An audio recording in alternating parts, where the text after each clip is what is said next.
नरेंद्र मोदी की अगुवाई वाली तीसरी सरकार में अधिकांश प्रमुख कैबिनेट मंत्रियों ने पिछले बीजेपी सरकार में उनके पास रहे विभागों को बरकरार रखा।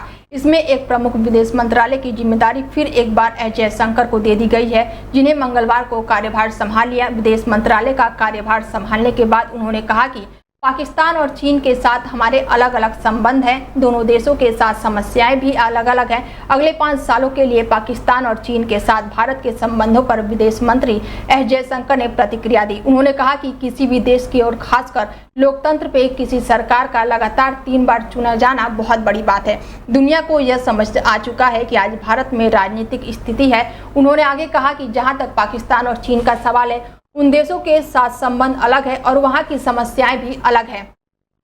इसी के साथ उन्होंने आगे कहा है कि समाधान खोजना और आगे रहेंगे, जबकि पाकिस्तान के साथ हर साल पुराने सीमा पार आतंकवादियों के मुद्दे का समाधान निकालने का प्रयास करेंगे। अगले 5 सालों में भारत के यूएनएससी के सीट पर विदेश मंत्री एस जयशंकर ने कहा कि इसके अलग अलग पहलू हैं और मुझे पूरा विश्वास है कि पीएम मोदी के नेतृत्व में मोदी 3.0 की विदेश नीति बहुत सफल साबित होगी।